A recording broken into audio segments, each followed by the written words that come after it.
الحمد لله نحمده ونستعينه ونستغفره ونؤمن به ونتوكل عليه ونعوذ بالله من شرور أنفسنا ومن سيئات أعمالنا من يهده الله فلا مضل له ومن يضلله فلا هادي له وأشهد أن لا إله إلا الله وحده لا شريك له وأشهد أن محمدا عبده ورسوله أما بعد فأعوذ بالله من الشيطان الرجيم بسم الله الرحمن الرحيم حاميم والكتاب المبين إنا أنزلناه في ليلة مباركة إنا كنا منذرين فيها يفرق كل أمر حكيم صدق اللہ العظیم۔ میرے انتہائی واجب الاحترام قابل صد احترام بھائیوں، دوستوں اور بزرگوں، اسلامی مہینوں میں شعبان کا جو مہینہ ہے یہ 8واں مہینہ کہلاتا ہے۔ اس کے بعد رمضان المبارک کا مہینہ ہوتا ہے اور اس کے بعد شوال اور پھر ذی قعدہ اور ذی الحجہ۔ یہ مہینہ اس اعتبار سے بڑا ہی بابرکت اور باسعادت مہینہ ہے کہ اس مہینے کے بعد رمضان المبارک کے مہینے کا آغاز ہوتا ہے۔ نبی اکرم صلی اللہ علیہ وسلم دعا پڑھا کرتے تھے۔ امام بیہقی رحمۃ اللہ علیہ نے شعب الایمان میں یہ دعا نقل فرمائی ہے، اللہم بارک لنا فی رجب و شعبان وبلغنا رمضان۔ یا اللہ تو ہمارے رجب کے مہینے میں اور شعبان کے مہینے میں برکت عطا فرما، اور اے اللہ تو ہمیں رمضان کے مہینے تک پہنچا۔ تو آپ صلی اللہ علیہ وسلم رمضان کے آنے سے پہلے ہی ان 2 مہینوں میں برکت کی دعا فرماتے تھے۔ خود نبی اکرم صلی اللہ علیہ وسلم کا معمول یہ تھا کہ آپ رمضان المبارک کے علاوہ جس مہینے میں کثرت سے روزے رکھا کرتے تھے تو وہ یہ شعبان کا مہینہ تھا۔ اس مہینے میں آپ کثرت سے روزے بھی رکھتے اور عبادت بھی فرماتے تھے۔ اس مہینے میں ابھی ایک رات آنے والی ہے جسے شب برات کی رات کہا جاتا ہے۔ وہ 15 شعبان کی رات ہوتی ہے۔ آج جمعہ 11 شعبان ہے، تو یہ آنے والا جو پیر کا دن ہوگا، جب یہ دن گزر جائے گا تو منگل کی جو شب ہوگی وہ شب برات کی شب ہوگی، اور منگل کا دن 15 شعبان کا دن ہوگا۔ تو اس مہینے میں اور اسی ہفتے میں منگل کی جو شب آ رہی ہے اسے شب برات کہا جاتا ہے۔ شب فارسی کا لفظ ہے، اس کا معنی ہے رات، اور برات کا معنی ہے جہنم سے بری ہونا۔ چونکہ اس رات میں بہت سارے لوگوں کو جہنم سے بری کیا جاتا ہے، اس وجہ سے اسے شب برات کہا جاتا ہے۔ قرآن کریم کی جو آیات میں نے آپ کے سامنے پڑھی یہ سورہ دخان کی ابتدائی آیات ہیں۔ اس میں اللہ رب العزت ارشاد فرماتے ہیں، حامیم والکتاب المبین انا انزلناہ فی لیلۃ مبارکۃ انا کنا منذرین فیہا یفرق کل امر حکیم۔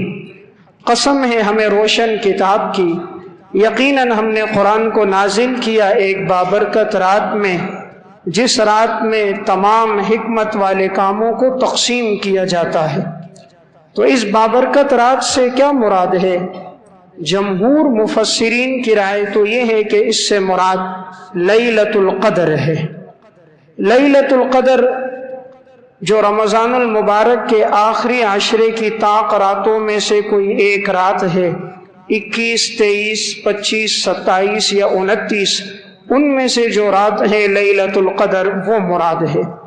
اس لیے کہ قرآن کریم میں دوسرے مقام پر بھی یہ صراحت ہے، انا انزلناہ فی لیلۃ القدر، کہ ہم نے قرآن کو لیلۃ القدر میں اتارا ہے، اور لیلۃ القدر یہ رمضان کے مہینے میں ہے، اور رمضان میں اللہ نے قرآن کو نازل کیا ہے، شہر رمضان الذی انزل فیہ القرآن۔ اس لیے جمہور کی رائے یہ ہے کہ سورہ دخان کی جو آیت ہے اس سے مراد لیلۃ القدر ہے، شب برات نہیں ہے۔ البتہ امام اکرمہ اور بعض اہل علم کی رائے یہ ہے کہ اس سے مراد شب برات کی رات ہے۔ قرآن کریم میں شب برات کا تذکرہ تو نہیں ملتا، البتہ احادیث مبارکہ میں اس رات کا تذکرہ ملتا ہے۔ احادیث میں اس بارے میں جو روایات ہیں ان کی تعداد 10 تک بنتی ہے کہ جن روایات میں شب برات کا ذکر ہے، لیکن ان میں سے اکثر روایات ایسی ہیں جو سند کے اعتبار سے ان پر کلام ہے، لیکن چونکہ فضائل میں ضعیف حدیث پر عمل کیا جاتا ہے شرائط کے ساتھ، تو محدثین کے ہاں ان پر عمل ہے۔ اسی طرح حضرات سلف میں بھی اس رات میں عبادت کرنا اور اس کے اگلے دن روزہ رکھنا سلف میں بھی معمول رہا ہے۔ احکامات کی احادیث میں سختی اختیار کی جاتی ہے، لیکن فضائل کے بارے میں جو روایات ہوتی ہیں ان میں محدثین اکرام نرمی اختیار کرتے ہیں۔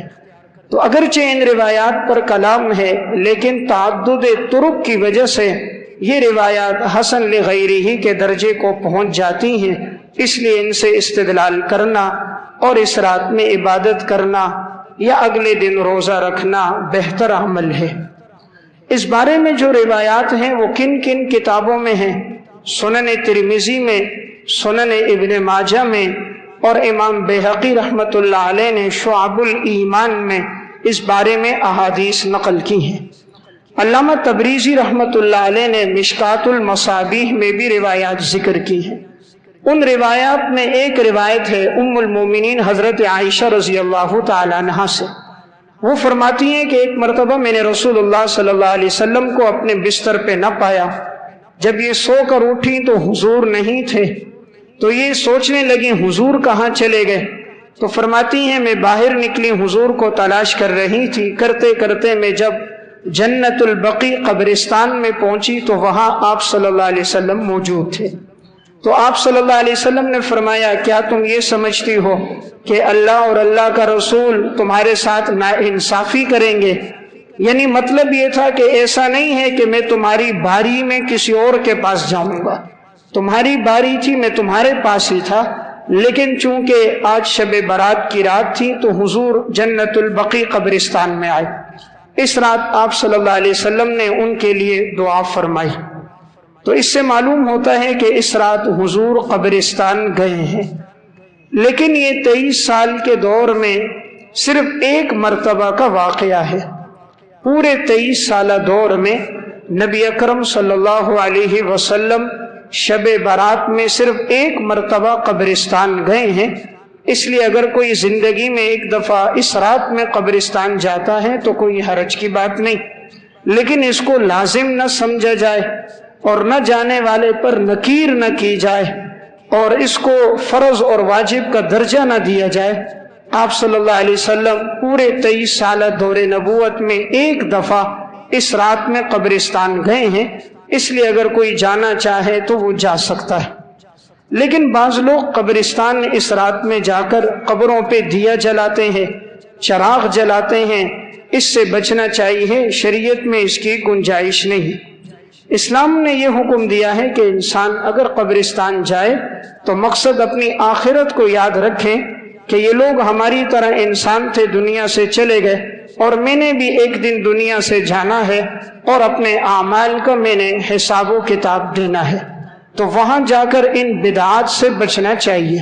اس لیے بعض لوگ جو چراغاں جلاتے ہیں، چراغ جلانے سے گریز کیا جائے، گویا کہ یہ تو غیروں کا طریقہ ہے، انسان قبر کے اوپر آگ جلا رہا ہے تو اس سے تو بدفعلی نکلتی ہے کہ گویا قبر کے اندر بھی مردے کو آگ میں جلایا جائے، حالانکہ یہ مقصود نہیں، مردے کے ساتھ تو مقصود اللہ اس پہ رحمت کا معاملہ فرمائے۔ تو اس رات میں حضور ایک دفعہ گئے ہیں، اس لیے اگر کوئی اس رات قبرستان جانا چاہے تو جا سکتا ہے، لیکن اسے لازم نہ سمجھے۔ بعض لوگ اس رات میں جا کر قبروں کے اوپر گلاب کے پھول ڈالتے ہیں، اس سے گریز کرنا چاہیے۔ یہ پھول ڈالنا اور اسے لازم سمجھنا یہ بدعت ہے۔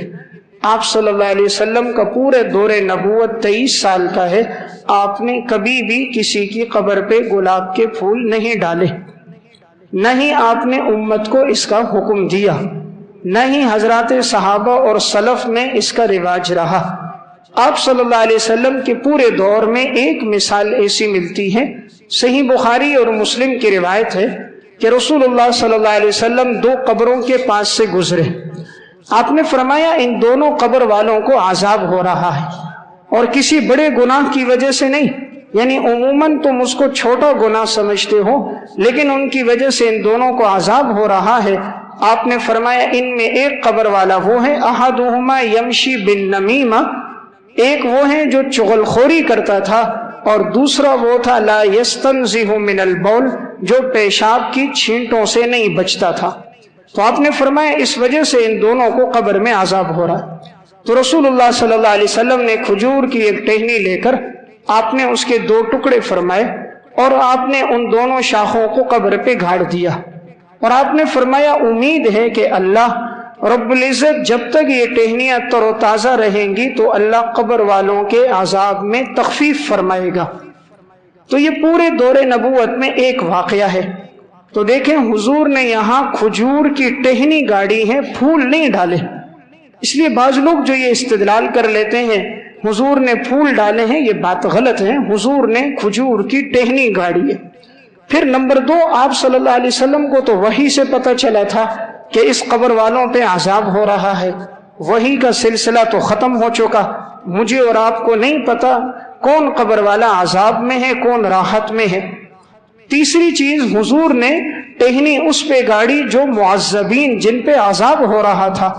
ہم پھول اس پہ ڈالتے ہیں جو مقربین ہوتے، نیک لوگ ہوتے ہیں، بزرگوں کی قبروں پہ ڈالے جا رہے ہوتے ہیں۔ پھر عرب کے ہاں گلاب کے پھول کا رواج نہیں تھا، نہ ہی اس کی وہاں پیداوار تھی۔ یہ پیداوار تو ایشیا میں ہے، عرب کے ہاں کھجور کی پیداوار، کھجور کے درختوں کی پیداوار تھی، تو آپ صلی اللہ علیہ وسلم نے وہاں کھجور کی ٹہنی گاڑی ہے۔ اس لیے اگر کوئی قبر کے کنارے اس وجہ سے لگا دے تو بہرحال اس کی تو گنجائش ہوگی، لیکن اس چیز کی گنجائش نہیں۔ تو میں نے پہلی گزارش عرض کی کہ آپ صلی اللہ علیہ وسلم شب برات کی اس رات میں آپ گئے ہیں قبرستان، تو اگر کوئی اس رات جانا چاہے تو جا سکتا۔ سنن ابن ماجہ کی جو روایت ہے، اور اسی طرح امام بیہقی نے شعب الایمان میں جو روایت نقل کی، اس میں رسول اللہ صلی اللہ علیہ وسلم فرماتے ہیں قوموا لیلہا وصوموا نہارہا، تم اس رات میں قیام کیا کرو اور اس کے اگلے دن میں روزہ رکھا کرو۔ اس لیے اس ہفتے میں جو منگل کی شب آئے گی وہ 15 شعبان کی رات ہے، اس رات میں اگر کوئی عبادت کرتا ہے تو عبادت کرنا مستحب اور اولا امر ہے، اور اس کے اگلے دن روزہ رکھنا منگل کے دن یہ بھی بہتر اور اولا عمل ہے کہ انسان روزہ رکھے۔ ایک تو اس وجہ سے کہ آپ نے روزہ رکھنے کا حکم ارشاد فرمایا، دوسرا اس وجہ سے کہ یہ ایام بیز ہیں۔ ایام بیز ہر مہینے کی 13، 14 اور 15 تاریخ، تو ایام بیز میں روزہ رکھنا مستحب عمل ہے۔ اس وجہ سے بھی اگر کوئی منگل کے دن روزہ رکھتا ہے 15 کو، اور اس سے پہلے پیر 14 کو، اس سے پہلے اتوار 13 کو روزہ رکھتا ہے، تو یہ ایام بیز میں روزہ رکھنے کا ثواب بھی اسے ملے گا۔ تو اس رات میں عبادت کرنا گویا کہ روایت سے ثابت ہے، انسان اس میں عبادت کرے، لیکن کوئی مخصوص عبادت اس رات میں نہیں ہے۔ یعنی آپ صلی اللہ علیہ وسلم نے کسی خاص عبادت کا حکم ہمیں نہیں دیا، اس لیے جو انسان بآسانی جتنی تلاوت کر سکے، جتنے نوافل پڑھ سکے، صلاۃ التوبہ پڑھ سکے، استغفار کر سکے، وہ کر سکتا ہے۔ کوئی خاص عمل اس رات میں حضور نے امت کو بیان نہیں کیا۔ بعض لوگ اس رات میں 100 رکعت نوافل پڑھتے ہیں، اور ہر رکعت میں 10 مرتبہ سورہ اخلاص پڑھتے ہیں، اور وہ یہ کہتے ہیں کہ جو 1000 دفعہ سورہ اخلاص 100 رکعتوں میں پڑھے گا تو اس کے سارے گناہ معاف ہوں گے اور اتنے درجات بلند ہوں گے، اتنی نیکیاں ملیں گی، جنت میں محلات بنیں گے۔ یہ بات درست نہیں ہے، کسی حدیث سے اس کا ثبوت نہیں ہوتا کہ اس رات کے اندر خاص تعداد میں سورہ اخلاص پڑھی جائے، بلکہ انسان جتنا ممکن ہو اس رات میں نوافل پڑھے اور اللہ رب العزت کی عبادت کرے، لیکن عبادت کے اندر اعتدال رہے۔ بعض لوگ رات بھر عبادت کرتے ہیں اور جب سحری کا وقت ہوتا ہے تو سو جاتے ہیں، نہ تہجد پڑھنے کی توفیق ملتی ہے، اور بعض نادان تو فجر کی فرض نماز بھی چھوڑ دیتے ہیں۔ تو ایک مستحب کام تو کیا لیکن فرض عبادت کو ترک کر دیا۔ اس لیے بہتر یہ ہے کہ انسان اتنی عبادت کرے جتنا اس میں نشاط ہو، تاکہ اگلے دن فجر کی نماز وہ جماعت سے ادا کر سکے۔ آپ صلی اللہ علیہ وسلم نے چونکہ یہاں 2 باتیں بیان فرمائی، ایک اس رات میں عبادت کا تذکرہ، اگلے دن میں روزہ رکھنے کا تذکرہ۔ اس رات کے اندر بعض سی احکامات اترتے ہیں۔ مشکات میں امام بہقی رحمۃ اللہ علیہ کے الدعوات الکبیر کے حوالے سے ایک حدیث نقل ہے کہ رسول اللہ صلی اللہ علیہ وسلم نے فرمایا، اس رات کے اندر جتنے لوگوں کو موت دی جاتی ہے وہ لکھا جاتا ہے، لوگوں کے رزق تقسیم کیے جاتے ہیں، لوگوں کے معاملات لکھے جاتے ہیں اس رات میں۔ تو چونکہ یہ رات اس اعتبار سے بھی بڑی اہم رات ہوتی ہے کہ اگلے سال کتنے لوگوں کی وفات ہوگی، اگلے سال کون لوگ زندہ ہوں گے، کیا کیا رزق لکھا جائے گا، انسان کہاں کہاں کھائے گا، یہ معاملات بھی اس رات میں طے ہوتے ہیں۔ اس لیے اس رات کو عبادت میں گزارا جائے۔ ہمارے ہاں اس رات میں پہلی چیز جو رسم و رواج میں رائج ہے، بعض لوگ اس رات کے اندر چراغاں کرتے ہیں، مسجدوں میں چراغاں کیا جاتا ہے، عمارتوں میں چراغاں کیا جاتا ہے، اس سے گریز کیا جائے، یہ بدعت ہے۔ آپ صلی اللہ علیہ وسلم نے اپنے پورے 23 سالہ دور نبوت میں آپ نے کبھی یہ نہیں کہا کہ آج شب برات کی رات ہے تو مسجدوں پہ چراغاں کرو، گھروں پہ چراغاں کرو، لائٹیں اور بلب لگاؤ۔ آپ نے کسی جگہ حکم نہیں دیا، اس لیے اس سے اجتناب کیا جائے۔ دین نام ہے اتباع کا، دین نام ہے رسول اللہ صلی اللہ علیہ وسلم نے جو بتلایا اس پر عمل کرنے کا۔ ہم اپنی طرف سے دین میں کوئی چیز ایجاد نہیں کر سکتے۔ رسول اللہ صلی اللہ علیہ وسلم نے فرمایا، من احدث فی امرنا ھذا ما لیس منہ فہو رد، جس نے دین میں ایسی بات ایجاد کی جو دین میں نہیں تھی تو وہ بات مردود ہے۔ اس لیے دین میں انسان اپنی طرف سے کوئی اضافہ نہیں کر سکتا۔ دین نام ہے نبی اکرم صلی اللہ علیہ وسلم کے پیچھے چلنے کا۔ قل ان کنتم تحبون اللہ فاتبعونی یحببکم اللہ ویغفر لکم ذنوبکم، اگر تم چاہو کہ اللہ تم سے محبت کرے، تمہارے گناہوں کو معاف کرے، تم میری اتباع کرو، اللہ تم سے محبت بھی کرے گا، تمہارے گناہ بھی معاف کرے گا۔ تو اس دن چراغاں کرنے کا ثبوت نہیں۔ اسی طرح بعض لوگ شب برات کی رات میں حلوے تقسیم کرتے ہیں۔ عموماً گھروں میں حلوہ بنایا جاتا ہے اور علاقے میں اسے تقسیم کیا جاتا ہے، اس عمل سے بھی اجتناب کیا جائے، یہ عمل بھی بدعت ہے۔ اور لوگ اس کے لیے ثبوت یہ دیتے ہیں کہ آپ صلی اللہ علیہ وسلم کے غزوہ احد میں جب دندان مبارک شہید ہوئے تو آپ نے اس رات میں حلوہ تقسیم کیا تو وہ شب برات کی رات تھی۔ یہ بات ٹھیک نہیں ہے۔ غزوہ احد پیش آیا ہے سن 3 ہجری شوال کے مہینے میں، سن 3 ہجری شوال کے مہینے میں غزوہ احد ہوا ہے، اور شوال کا مہینہ آتا ہے رمضان کے بعد، اور یہ مہینہ ہے شعبان کا۔ شعبان میں غزوہ احد ہوا ہی نہیں ہے۔ جب ہوا ہی نہیں ہے تو حضور کے دندان کیسے شہید ہوئے اور آپ نے حلوہ کیسے تقسیم کیا؟ اس لیے یہ بات ٹھیک نہیں۔ بعض لوگ کہتے ہیں جی اس لیے حلوہ تقسیم ہے کہ حضرت حمزہ شہید ہوئے ہیں اس وجہ سے کر رہے ہیں، تو یہ بات بھی غلط ہے۔ حضرت حمزہ کی شہادت بھی غزوہ احد میں ہوئی ہے، اور احد میں نے عرض کیا کہ سن 3 ہجری شوال میں ہوا ہے، رمضان کے بعد کے مہینے میں، اس مہینے میں نہیں ہوا۔ اس وجہ سے اس دن حلوہ تقسیم کرنا، اس سے گریز کیا جائے۔ حلوہ کھانا حرام نہیں ہے، لیکن دین میں اضافہ کرنا ٹھیک نہیں۔ جو لوگ یہ تقسیم کرتے ہیں وہ اس نیت سے کرتے ہیں کہ اس میں اجر و ثواب ہے، اللہ کے ہاں درجات بلند ہوں گے، تو دین میں انسان اضافہ نہیں کر سکتا۔ جو بات حضور نے بتائی، اللہ نے بتائی، ہم اس پہ عمل کریں گے۔ ہم اپنی طرف سے دین میں پیوندکاری نہیں کر سکتے۔ ایک بات یاد رکھیں، شریعت میں جو چیز مطلق ہے اسے جو مقید کرے گا وہ بدعت ہے۔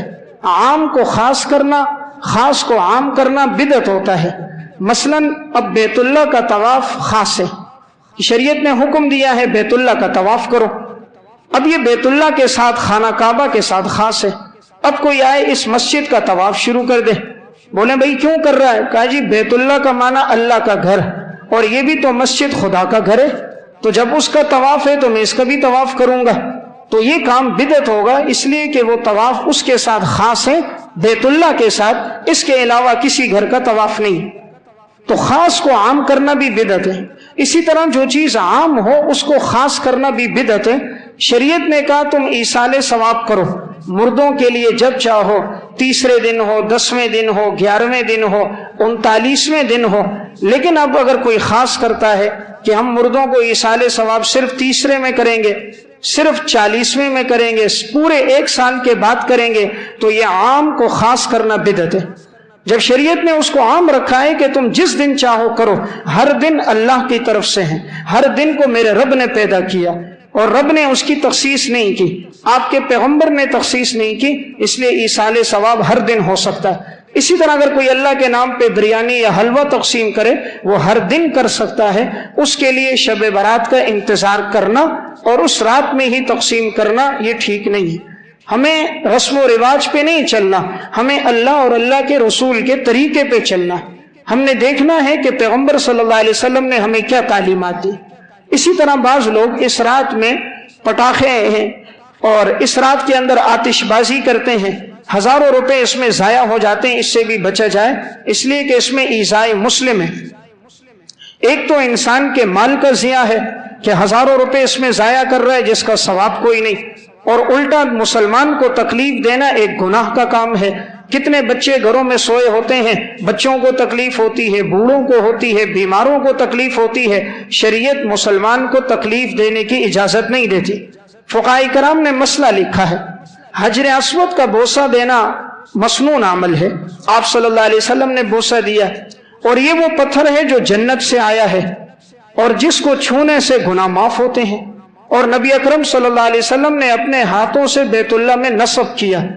لیکن اگر اس پتھر کو چھونے کے لیے، بوسہ لینے کے لیے اگر انسان آگے بڑھتا ہے، دوسروں کو دھکے دیتا ہے، کوہنیاں مارتا ہے اور اپنا راستہ آگے بناتا ہے، تو بجائے ثواب کے الٹا گناہگار ہوگا۔ اس لیے گناہگار ہوگا، یہ مسلمان کو تکلیف دے رہا ہے۔ تو اسلام ایذائے مسلم کی اجازت نہیں دیتا۔ اب جو اس رات کے اندر آتش بازی کرتے ہیں وہ دوسروں کو تکلیف دے رہے ہیں، ایذائے مسلم ہے، اس کی اجازت نہیں۔ فقہاء نے مسئلہ لکھا ہے، اگر ایک آدمی کے جسم سے بدبو آ رہی ہے، تعفن اٹھ رہا ہے، جسم پہ دانے ہیں، پیپ بہ رہی ہے، خون بہ رہا ہے، جس سے دوسرے لوگوں کے لیے کھڑا ہونا مشکل ہے، ایسے آدمی کو چاہیے اپنی نماز گھر پہ پڑھے، مسجد میں نہ آئے تاکہ لوگوں کی وہ اذیت دینے کا سبب نہ بنے۔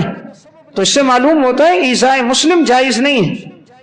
آپ صلی اللہ علیہ وسلم فرما رہے ہیں جب تم مسجد آؤ تم کچا پیاز کھا کے نہ آؤ، آپ فرما رہے ہیں تم کچا لہسن کھا کے نہ آؤ، اس لیے کہ تمہارے منہ سے بدبو آئے گی اور جو فرشتے ہیں ان کو تکلیف پہنچے گی۔ تو آپ نے، پیاز ایک حلال چیز ہے، لہسن ایک حلال چیز ہے، لیکن فرشتوں کو، ساتھ والے مسلمانوں کو تکلیف کا ذریعہ بنے تو حلال چیز کھانا بھی ٹھیک نہیں۔ اور یہ آتش بازی کرنا یہ تو ہے ہی حرام، پیسے کا ضیاع ہے، مال کا ضیاع ہے۔ اس میں ماضی کے کتنے واقعات موجود ہیں، کتنے لوگوں کے گھر جل گئے، کتنے کو جسم جل گئے، کتنوں کے کپڑے جل گئے، اس لیے اس سے بھی انسان اپنے آپ کو بچائے کرے۔ بعض لوگ اس رات میں صلاۃ التسبیح کی نماز جماعت سے پڑھتے ہیں، تو یاد رکھیں جماعت کے ساتھ نفل نماز نہیں ہوتی، نفل نماز انفرادی پڑھی جاتی ہے، اکیلے انسان پڑھے گا، جماعت کے ساتھ نہیں ہے۔ جماعت کے ساتھ وہ نمازیں جن کا شریعت میں ثبوت ہے، جیسے فرض نمازیں ہیں، تراویح کی نماز ہے، صلاۃ الکسوف کی نماز ہے، جنازے کی نماز ہے، عیدین کی نماز ہے، یہ وہ نمازیں ہیں جن کا ثبوت شریعت میں جماعت سے ہے۔ اس کے علاوہ جو نمازیں ہیں جیسے تحیۃ المسجد ہے، تحیۃ الوضو ہے، صلاۃ الحاجہ ہے، صلاۃ التسبیح ہے، یہ سب وہ نمازیں جو انسان اکیلے ادا کرے گا، یہ انفرادی ہیں، اس میں جماعت نہیں۔ تو اگر اللہ تعالیٰ کسی کو توفیق دے تو اس رات میں صلاۃ التسبیح کی نماز بھی پڑھے، اس نماز کی بہت زیادہ فضیلت حدیث میں آئی ہے۔ آپ صلی اللہ علیہ وسلم نے اپنے چچا حضرت عباس سے فرمایا تھا چچا جان یہ نماز تم روزانہ پڑھو، روزانہ نہ ہو تو ہفتے میں، ہفتے میں نہ ہو تو مہینے میں، مہینے میں نہ ہو تو سال میں، سال میں نہ ہو تو زندگی میں ایک دفعہ ضرور پڑھو۔ اس نماز میں 300 دفعہ کلمات پڑھے جاتے ہیں، سبحان اللہ والحمد للہ ولا الہ الا اللہ واللہ اکبر، ہر رکعت میں 75 دفعہ۔ اس کے پڑھنے کا مختصر طریقہ یہ ہے کہ جب انسان ثنا پڑھ لے تو ثنا پڑھنے کے بعد 15 دفعہ پڑھے، اور پھر جب سورت پڑھے اور اس کے بعد سورت ملا لے پھر 10 دفعہ پڑھے، تو یہ 25 دفعہ ہوں گے۔ پھر رکوع میں 10 دفعہ، پھر رکوع سے اٹھ کر 10 دفعہ، پھر پہلے سجدے میں 10 دفعہ، پھر پہلے سجدے سے بیٹھ کر اس میں 10 دفعہ، پھر دوسرے سجدے میں 10 دفعہ، تو یہ ایک رکعت میں 75 دفعہ ہوں گے۔ تو 4 رکعتوں میں یہ 300 دفعہ ہے، اور اس سے انسان کے اگلے پچھلے چھوٹے بڑے صغیرہ کبیرہ، حدیث میں آتا ہے سارے گناہ معاف ہو جاتے ہیں۔ تو اگر کوئی پڑھنا چاہے اس رات میں یہ عبادت کرے، لیکن انفرادی کرے، جماعت کے ساتھ نہ پڑھے۔ اس رات میں اللہ تعالیٰ کتنے لوگوں کی بخشش فرماتے ہیں۔